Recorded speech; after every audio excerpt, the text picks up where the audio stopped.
El Rall. De poble a poble, fem xarxa també durant l'estiu.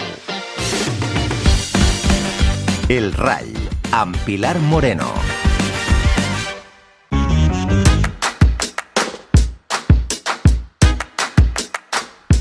Jo dic que estem a dimarts 29 d'agost, però he hagut de preguntar que quan s'acabava l'estiu, perquè enguany no he tingut estiu i no sé ni el dia en què em trobo. M'ho ha dit el meu company Joansa, que hem estat parlant, que comença en breu, en un mes, una nova estació, i el que també comença pròximament, així almenys a la ciutat de València, a la província de València, serà la sega de l'arròs, del que anem a parlar, de paella, però sobretot de l'ingredient fonamental de la paella, que és l'arròs. En el dia d'avui, per a reivindicar un ofici i una tradició que té més d'un miler d'anys, hem convidat a la ràdio a dues persones que tenen molt a dir al respecte i anem a parlar en seguida, com dèiem, d'arròs, d'arrossals i d'arrossers, com es pot llegir al portal web de la Denominació d'Origen de València.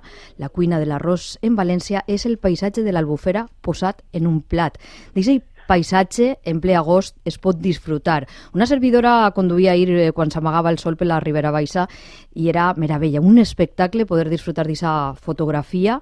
Estem a les portes de la sega de l'arròs i anem a parlar de seguida d'aquest tema. Les casualitats, dissortadament, han volgut que hagi mort avui mateix el fundador del grup Dacsa, Ricardo Siscar. L'empresari ha mort als 94 anys. Va fundar una empresa en 1968 relacionada amb moltes coses de l'agricultura, però fonamentalment en l'arròs. Era d'Almàssera i des d'ací volíem fer-li un homenatge. Hem tingut esta casualitat, esta fatídica casualitat. I de segur que les persones que tenim a l'altre costat de la línia telefònica, almenys si no el coneixien, han escoltat parlar d'ell. Tenim a Nando Durà, és productor i membre de l'executiva de la Unió Ramadera i Llauradora. Nando, benvingut a la ràdio. Hola, bona vesprada, Pilar. Bona vesprada. I Santos Ruiz, gerent de la Denominació d'Origen de l'Arròs de València i un reconegut crític gastronòmic. Santos, en el teu cas, jo m'imagino que sí coneixeries a la persona que ens ha deixat. I tant que el coneixia. Bueno, és que jo crec que en el món de l'arròs, no només de l'arròs, sinó de la indústria agroalimentària valenciana, n'hi hauria molt poquetes persones que no conegueren a Ricardo Siscar i també de la mateixa manera conèixer-lo era admirar-lo. Lo que va fer este home, jo no sé si seria possible en la societat d'avui, eixir de la nada, del no res, sense tindre un patrimoni, sense tindre pràcticament res al seu nom, ha construït un dels teixits empresarials més importants dins del sector agroalimentari valencià. No sé si sabeu, però ell contava sempre amb molt d'orgull com es començava la seva carrera professional en una burreta i un carro. Anava des d'Almàssera fins a la Llotja de València, comprava l'alfàs, el pinso pel bestiar i portava des de València fins a Almàssera. En el xicotet marge que podia deixar-li aquest camí, pues vas començar a estalviar, a invertir, hasta que, ja te dic, avui es trobe, i que no m'equivoque, si dic que és la segona empresa agroalimentària més important de la comunitat valenciana. Doncs ha sigut casual que avui duguérem a la ràdio este tema i bé, no ha vingut malament per a fer-li aquest xicotet homenatge. En el teu cas, Nando, tu el coneixies, a més tu representes aquesta altra part, no? Aquests productors joves que encara resistiu i que esteu ahí tirant del carro al que feia referència a Santos. Sí, a més el coneixia perquè van coincidir la veritat que m'acaba de vindre per sorpresa, no m'havia enterat i m'ha dat un pesar perquè en el 2021, en uns premis que donen un diari provincial d'ací de València, en la mateixa entrega de premis a mi me van donar en companyia d'un amic meu, Ismael, un premi a joves, no jove revelació, sinó a un projecte jove que va a l'alça i coses així, per el nostre projecte que teníem en comú.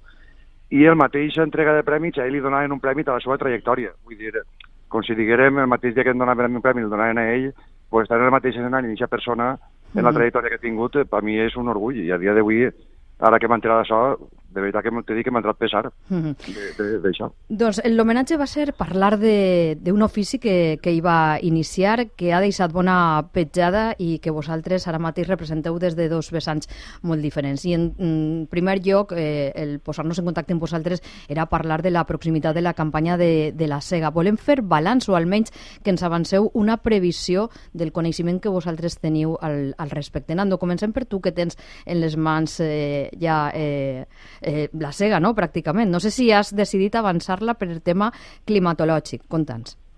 Sí, la veritat que en condicions normals tots ja hem esperat alrededor del 10 de setembre, el 12, com a molt s'haguera adelantat alguna varietat, com el bomba o l'arxila o una cosa així, però estem donant-nos compte que a finals d'esta setmana, i més n'hi ha una plena just d'esta setmana que ajuda a rematar aquesta maduració final de l'arròs, estem veient que la setmana que ve moltes màquines iran a treballar perquè n'hi ha varietats que estan ja per agarrar-les.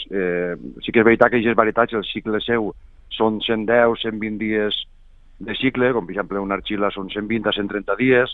Aleshores, enguany, com fa molta calor, i sembrar en quan tocava, que això és una cosa important, perquè portàvem ja 3 anys tinguent que atrasar la sembra per qüestions climatològiques de primavera, enguany ens trobarem en la sega que ens ficarem a segar quan toca, a la mare de Déu de setembre, com diguem sempre així en Sueca. Estem parlant d'un productor, els teus camps estan ubicats entre Cullera i Sueca.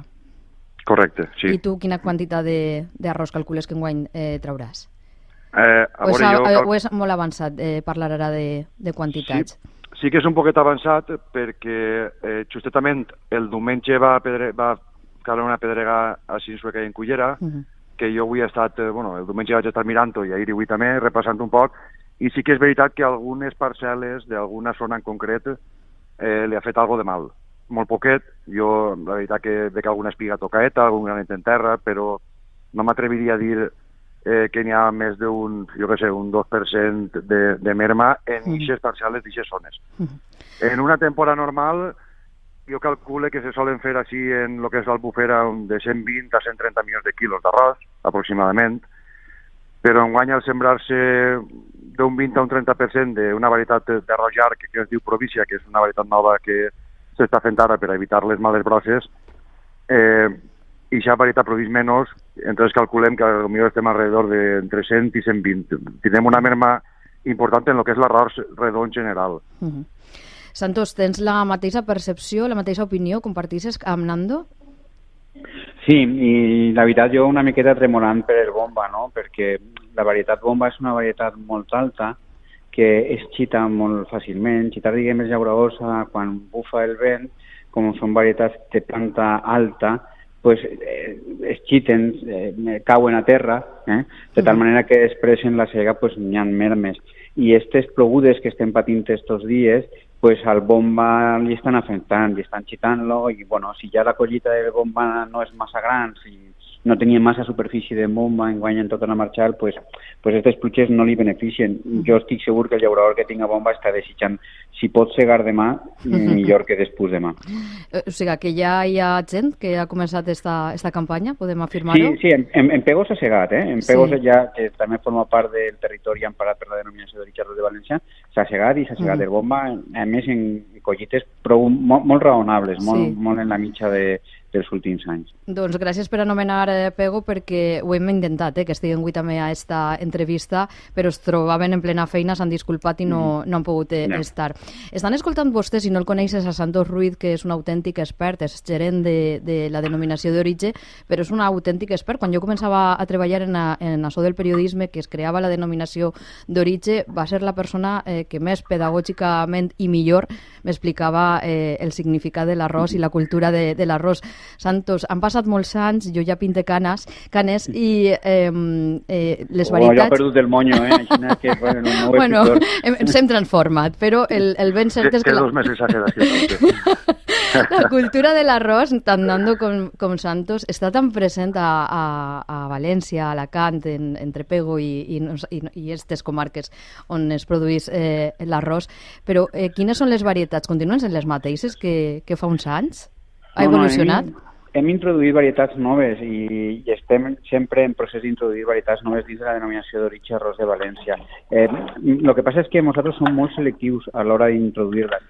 Per exemple, Nando estava parlant d'una varietat nova, diu Provícia, que és un gra més llarg, i aquestes varietats no entren dins de la denominació d'origen perquè nosaltres, si bé obrim la porta a noves varietats, sempre hem de complir que s'integren molt bé dins de la cuina tradicional valenciana. En la denominació d'origen arròs de València tenim molt clara la nostra identitat.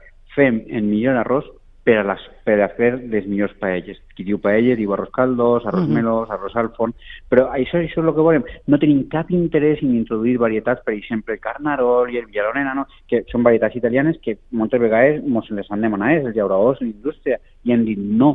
I això són molt bones varietats per a fer risotos, els arrossos italians, que són diferents dels nostres. Entonces, si bé sí que entren noves varietats, sempre supeditat a que s'integren molt bé dins de la gastronomia valenciana. Per exemple, la varietat albufera, que és una varietat que hem incorporat fa uns anys, és una varietat diferent del J. Sendra, diferent del Bomba, que absorbís molt bé el sabor, no té la resistència a la sobrecocció que té la varietat Bomba, però sí que resistís molt bé el reposo. Saps allò que diuen de no feu esperar a la paella que l'arròs se passa? Bueno, pues si cuines en albufera, estate tranquil·la que no se passa. I estem introduint varietats noves. Enguany hem sembrat per primera vegada una varietat molt bona que a mi m'agrada molt, que es diu Copsemalset. Bueno, i Copsemalset, jo sincerament a l'hora de fer-la en paella m'agrada molt la varietat Copsemalset, és molt bona. O sigui que sí que anem incorporant, però sense perdre identitat. Jo he vist moltes vegades en el món del vi, en el món dels formatges, en altres denominacions d'origen, com per voler incloure varietats forànies que podíem donar oportunitat a obrir el mercat, al final aquestes denominacions d'origen han acabat perdent identitat. I no vull que ens passi això dins de la denominació d'origen. Nando, en totes aquestes afirmacions, estàs d'acord? I vaig introduir-te una altra pregunta. Tu que estàs a les portes ja de començar esta sega, ens agradaria també que pogueres explicar-nos de quina manera ho fas. S'ha introduït molt la tecnologia en els últims anys? La veritat és que en qüestions de sega d'arròs, comparat amb el cereal, per exemple, no s'han introduït aquestes noves tecnologies aplicades, per exemple, a la segadora. La segadora, per exemple, pràcticament en el secar, en el cereal, va soles. Tu li dones un pilot automàtic i ella va segant, porta... Però, clar, així estem en una zona tan complicada com és una Marchal, que intentaren ficar sensors, per exemple, per al corte, que un corte porta 7 o 6 metres o 8 d'ample. Aleshores sempre tens que anar un poc tantejant en un botonet, inclinant-lo a la dreta, inclinant-lo a l'esquerra, per a que vagi jugant. Intentaren ficar-li sensors d'altura i va ser un desastre. Aleshores, així, ixa intenta de millora, sí que és veritat que sí que anem en tractors més grans, cada dia els remolques dels tractors són més grans, podem optimitzar més el que són els viatges que fem a la cooperativa a descarregar o a qualsevol altre lloc. No s'ha pogut fer més que això perquè no dona el terreny per més. És dir, sí que és veritat que a l'hora de treballar l'arròs sí que portem les màquines de pulveritzar, per exemple, porten tots GPS ja avui en dia en control de tramos. Totes aquestes millores sí que les podem utilitzar. Però al estar en una zona fangosa, que inclús quan seguem no n'hi ha ningú altre puesto, no n'hi ha ningú altre cultiu que no sigui l'arròs, que se seguen rodes de cadena, en les màquines, no podem anar molt més allà de lo que fem. I cultivar arròs, Nando, en el teu cas, és com en altres produccions o altres productes agrícoles, el productor d'arròs continua patint com la resta? O és un producte més rendible? És un producte rentable, no ens anem a enganyar que si fas les coses bé, sobretot és que fer les coses bé, l'arròs es pot viure d'ell. Evidentment és que portar una explotació relativament gran per a poder optimitzar els gastos que tens, perquè si les inversions que fas són molt grans, qualsevol tractor te'n vas a 100.000 euros d'un tractoret i el tractor a soles ben dit no t'aprofita per res, perquè comparte després 43.000 aperos per a darrere, però que si tu treballes conforme toca i fas les coses bé, l'arròs és rentable i es pot viure d'ell. De fet, jo vaig instal·lar fa 11 anys i a dia d'avui jo visc d'això, a part de les taronges i escaquis que també faig, però el meu cultiu principal és l'arròs a dia d'avui. Santos, què representa la denominació d'origen per a l'arròs valencià? Quin és el vostre paper? Bueno, el nostre paper és fonamentalment garantir al consumidor que no n'hi ha fraude. És a dir, que quan tu compres arròs de València, perquè l'arròs de València en esta terra per suposat, però molt més inclús en altres comunitats autònomes, es té la idea de que és el millor arròs per fer-te una paella, com contava abans. La nostra missió és que el consumidor pugui tindre clar que quan està comprant allò que diuen que és arròs de València efectivament ho és, com a través del logotipo que porta en el paquet, el cellet, que diu que efectivament ha estat emparat, que està certificat, que s'han fet les inspeccions i que després té la qualitat que el consumidor espera, que va, i la qualitat té una vessant de les varietats, perquè són les varietats adients per a la gastronomia valenciana, però també en un nivell de qualitat extraordinari per a que després la paella estigui bona. I és el vostre paper, i vosaltres també serviu de fiscalitzadors o almenys de fil conductor per als productors per a conèixer totes aquestes normatives que normalment venen a complicar-los la vida? Bueno, estem a la seva disposició, però te tinc que dir una cosa. El llaurador arrosser és la majoria de les vegades un llaurador a títol principal, com és el cas de Nando, que està molt qualificat i no és tonto. És a dir, que estem a la seva disposició, però jo depenc més d'ells que ells de mi. Te ho dic de veritat. Són molt professionals, estan molt ben formats i estan absolutament al dia. Escolta, no ho dic perquè estigui Nando davant. Nando, quin piropo, A més, la majoria, per no dir-te el 80%, tots estem en alguna organització agrària, jo perquè estic a la Unió i la represento, però tant la Unió com ABA, estem tots... I entonces, al estar tots dins d'alguna organització, podem fer molta més formació, podem fer molta més informació... Nando, jo trobo que molta part també radica en això, en ser llauradors a títol principal. Claro. I l'agricultura, l'agricultura a títol parcial, que té el camp de taronxers o d'horta, una miqueta més per valor sentimental que d'un altre tipus, pues és que el llaurador pot ser que no estigui tan ben format, però tu dona't compte que Nando, sense voler cridar la porta d'Hacienda, però pot darrere és un llaurador pues, que en inversions dura 2 o 3 milions d'euros, saps? Bueno, no sé si és el cas de Naudo o d'un altre, però que estem parlant d'aquestes quantitats, que després la rentabilitat no és tan gran com la inversió que se fa, però que hi ha una inversió molt important i són llauradors que, bueno, pues això, que se preocupen molt perquè se xuen molt també. Molta formació i moltes hores, perquè només s'ha de seguir el compte Twitter de Nando per a saber on para i sempre està en el camp, Nando, que això no és casualitat. No, la veritat que no. De fet, una de les coses per les quals m'han triat per a fer de protagonista un poc en el programa este... No sabia si podia desvelar-lo, clar que sí, conta-ho. Sí, ho he llegit en la televisió. Molt bé. Doncs conta'ns. Pues resulta que la televisió d'Apunt ara va fer a partir d'ara un programa que es diu Mar i Bancal, que van a fer-lo, si no m'han enganyat, els dilluns tots els dies de 1:30 a 2, antes dels informatius. Sí. I clar, arrel de seguir-me i de veure que pràcticament no pare ningú dia com aquell que diu, pues se ficaven en contacte amb mi perquè així veuen que tots els dies poden vindre a gravar-me i a fer, a gravar el que faig jo dia a dia en el camp. Si és que sabien que avui havíem de tindre als dos millors que ens pogueren posar llum a este tema de la sega de l'arròs. Santos, volia preguntar-te per la campanya d'Almax. Ahir preguntàvem al president de la Diputació de València per el tema i s'ha posicionat en les xarxes socials, ha mostrat el seu descontent, no? Almenys la mala pata de la campanya de que diguen que hem de prendre Almax abans de consumir el nostre plat estrella. Tu que tastes pràcticament tots els dies paella, estàs d'acord? Pues, home, jo... Per començar, uno ha de tindre sentit de l'humor. Sí. Però te dic una cosa, jo en més d'un restaurant, si no me l'ha pres, dic, ojalà me l'haguera pres, perquè no tenim que dir la veritat. Segurament que en ta casa no, i que en uns bons restaurants tampoc, però jo més d'una vegada m'he trobat en paelles que de veres necessitaven. A vegades, moltes vegades, fruit de no haver utilitzat un gra adequat, fixa't, i no és una puntillida promocional, és veritat. Si tu gastes un arròs de varietat Xènia, Bomba, Albufera, estos grans que estan molt ben, que són molt adients per a fer paelles, perquè jo dic que són molt adients perquè absorbeixen molt bé i molt fàcilment el sabor del caldo. Tu quan estàs menjant una paella no vols que tinga sabor a gra cru, sinó que vols que tinga el sabor del caldo, no? I per això necessites certs grans que absorbeixen molt bé l'arròs.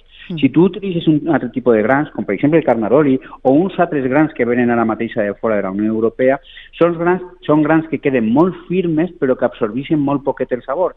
I en conseqüència has d'utilitzar caldos molt més concentrats. I ahí és quan te fa falta l'Almax. I sí, clar que sí, jo més d'una vegada, aquestes paelles que claves en la boca, que te fiques i dius, ostres, quin sabor més potent, això està supersaturat. A la primera cullerada tu te la menges bé, la segona també, però quan me portes 4 te satures en seguida i després l'estómac se revela. No és la paella, és la mala praxis de la paella. Clar que n'hi ha mala praxis de la paella. Nando, deixant a banda la cazalla de l'esmorzar, què penses tu sobre este tema? Perquè per a la cazalla sí que necessitem Max. Pues ahí resulta que jo estic d'acord en Santos en una cosa, que és que sí, que quan la paella està roïn, pues no te pres un Max després, estàs fotuda de patxa tot el dia, però que després venim un altre problema. Si vas a un bon restaurant on la paella està molt bona, no pots parar de ni torna. Aleshores, el peix està ofertat que al dia següent no te fa falta. Tenim les dos vessants ahí. Sí, per això a mi m'agrada menjar en la paella perquè menja més. I claro, que en el plat. Quan te pegues la fartada, al dia següent estàs fotut igual, però no ha sigut perquè va presentar la sinó perquè estava massa bona. Santos, quines activitats tenim programades per a posar en valor i per a continuar promocionant la cultura de l'arròs?